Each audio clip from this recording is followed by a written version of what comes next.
Sabe, a gente sempre ouve falar das grandes obras, né? Pirâmides, catedrais. Mas uma pergunta que a gente raramente faz é: o que acontece depois? Hoje, a gente vai olhar justamente para esse momento no reinado do rei Salomão, depois de 20 anos construindo o templo e o próprio palácio. O que ele faz? Como um líder pega esse prestígio todo e transforma em poder de verdade, em governo. Para investigar isso, nós vamos mergulhar aqui em 2 Crônicas, capítulo 8, e usar algumas notas de bíblias de estudo que, dão um contexto incrível. A nossa missão é meio que desmontar a imagem de Salomão só como o sábio construtor, para a gente enxergar o estadista, o administrador, talvez até o primeiro grande CEO de Israel. É uma perspectiva excelente, porque este capítulo é, na verdade, o ato 2 do reinado dele. O ato 2? Sim, o ato 1 foi a grande construção, o prestígio. Agora, no ato 2, a gente vê como ele usa esse capital simbólico para construir um império de verdade. É consolidação militar, expansão econômica, organização social, é a transição do arquiteto para o gestor do império. Certo, então vamos começar pelo começo do capítulo. Logo depois desses 20 anos, a primeira coisa que o texto diz é que Salomão edificou as cidades que Irão, o rei de Tiro, tinha dado a ele, e assentou israelitas lá. Isso, confesso, me soa um pouco estranho. Irão era parceiro comercial dele. Por que ele estaria dando cidades? Essa é a pergunta-chave. E a resposta mostra como essa aliança era complexa. Outros textos sugerem que essas cidades foram, na verdade, uma forma de pagamento. Um pagamento. Exato. Lembre-se, Irão forneceu uma quantidade absurda de madeira, ouro, artesãos. É bem possível que Salomão tenha ficado em dívida. E essa transferência de território foi o acerto de contas. Entendi. Então, ao reconstruir e colonizar essas cidades, Salomão estava, na prática, integrando uma região de fronteira. Faz todo sentido. Não foi um presente, foi um negócio. E logo depois disso, o texto diz que ele marchou contra Ramat-Zobá e a conquistou. O tom muda completamente, né? Completamente. Ele sai da defensiva e parte para a ofensiva. A fase introspectiva da construção acabou. Agora a política externa é assertiva. E o que vem a seguir prova isso. A lista de construções que aparece, à primeira vista, parece uma série de projetos meio soltos. Ele edifica Tadmor no deserto, cidades-armazém em Hamat, fortifica Bet-Horon. O que conecta um oásis no deserto com fortalezas perto de Jerusalém? Essa é a minha pergunta. Parece aleatório. Mas não é. E é aqui que está a genialidade estratégica dele. Isso não é uma lista de obras, é um mapa da infraestrutura econômica e militar do Império. Como assim? Vamos pegar as peças. Tadmor, que depois seria a famosa Palmira, era um oásis numa rota de caravanas crucial, ligando a Mesopotâmia ao Mediterrâneo. Controlar Tadmor era controlar e taxar o comércio humano. Ok, uma fonte de receita. Uma fonte gigantesca. E as cidades-armazém em Hamat, que ele acabou de conquistar, viraram centros logísticos avançados para projetar poder militar e comercial para o norte. Certo, então Tadmor e Hamat são sobre projeção de poder, controle comercial, e as Bet-Horon, as cidades fortificadas. Essas são o escudo. As duas Bet-Horon controlavam a subida para Jerusalém, a principal via de acesso. Ao colocar ali muralhas, portões e ferrolhos, ele estava trancando a porta da frente do reino. Nossa! Então, não são obras aleatórias, é um sistema. Ele protege o coração do reino, cria bases avançadas e controla as rotas de dinheiro. Uau! Vendo assim, é um plano de mestre, mas isso me leva a uma outra questão enorme. Quem construiu tudo isso? De onde veio essa mão de obra toda? Sim. E o texto é bem direto sobre isso. E essa é uma das partes mais reveladoras da estrutura social do reino. Certo. A base da mão de obra, o trabalho pesado, vinha dos descendentes dos povos que os israelitas não tinham exterminado na conquista. Heteus, amorreus. Eles foram submetidos a trabalho forçado, a corveia. Um sistema de servidão, basicamente. Exatamente. Geração após geração, eles forneciam o trabalho para os projetos do Estado. E enquanto isso, o texto faz questão de dizer que Salomão não fez dos filhos de Israel escravos para o seu serviço. Não mesmo. Os papéis eram completamente diferentes. Os israelitas formavam a classe dominante. O texto fala homens de guerra, chefes, comandantes dos carros e cavaleiros. A elite militar e administrativa. Isso.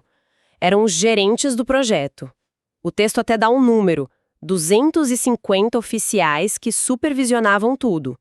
Então você tem uma pirâmide social muito clara, a elite israelita no topo, comandando, e na base uma população enorme de não-israelitas construindo. É uma estrutura que, por um lado, parece super eficiente, Muito. mas, por outro lado, é socialmente uma bomba relógio. Essa divisão baseada na etnia parece a receita para um conflito futuro. Sem dúvida. E essa tensão é o que vai, mais tarde, rachar o reino. A política de Salomão foi eficaz, mas gerou um ressentimento profundo que o filho dele, Roboão, não conseguiu administrar. Quer dizer, ele construiu o império sobre uma falha geológica social. É a imagem perfeita, uma falha que eventualmente ia sofrer um terremoto. E essa complexidade de gerenciar diferentes povos e tradições aparece de novo num detalhe que parece quase pessoal no meio do texto. Fala da esposa de Salomão, a filha do faraó. Ah, sim. Ele a move da cidade de Davi para um palácio que ele construiu só para ela. Exato.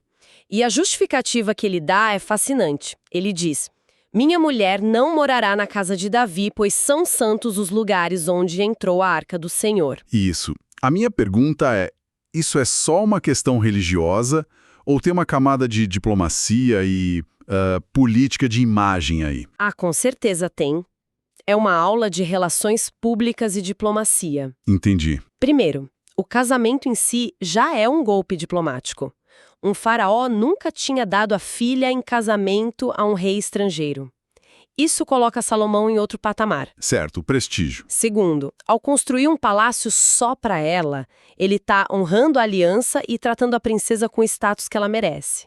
E terceiro, a justificativa religiosa é genial. Por quê? Porque ele usa a tradição de Israel para mostrar piedade ao seu próprio povo e, ao mesmo tempo, ele delicadamente isola a influência de uma rainha estrangeira com seus costumes e deuses do coração sagrado de Jerusalém. Ele agrada a todo mundo com um único gesto. Exatamente. Ao faraó, à esposa e ao seu povo. É um equilíbrio impressionante, falando em riqueza, em ostentação. Isso nos leva ao clímax financeiro do capítulo. Salomão vai pessoalmente aos portos de Ezion-Geber e Elat, no Mar Vermelho. E lá ele se junta com o Irão, de novo, para lançar uma expedição marítima. Isso me parece um projeto de altíssimo risco. Israel não era uma potência naval. É a analogia perfeita. Era um moonshot da Idade do Bronze. Um moonshot. Sim, Israel era uma potência terrestre. O mar era o território dos fenícios, do povo de Irão, e é por isso que a parceria é a chave de tudo.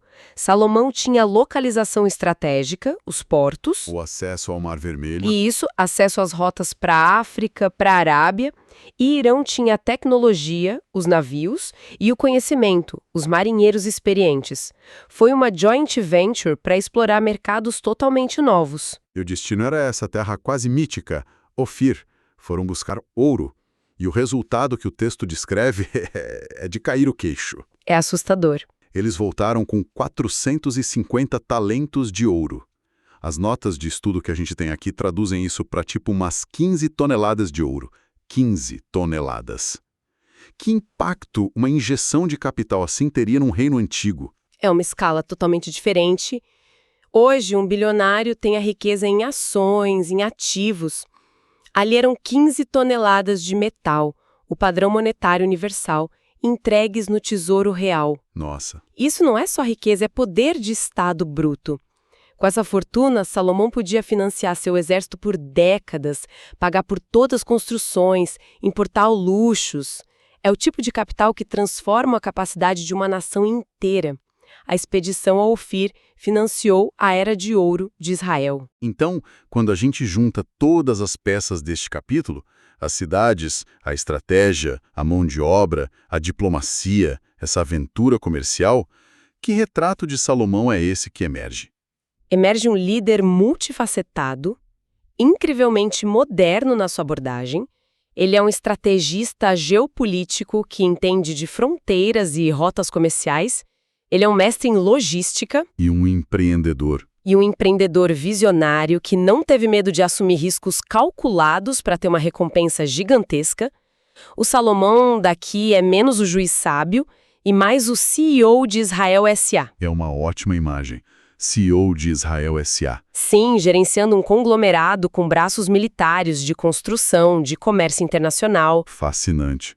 Depois da obra do templo, que consolidou a legitimidade religiosa dele, ele começou a obra ainda maior, de construir uma nação próspera e duradoura. Exatamente. Ele usou o poder religioso como base para o poder militar, que garantiu o poder econômico que financiou todo o resto.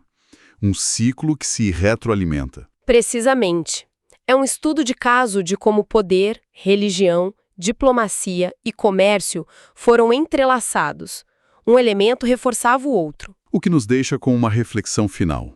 Um ponto de tensão que percorre todo o texto, eu acho. Uhum. As fontes insistem que Salomão seguia as ordenanças religiosas à risca. Os sacrifícios, as festas, tudo segundo a lei.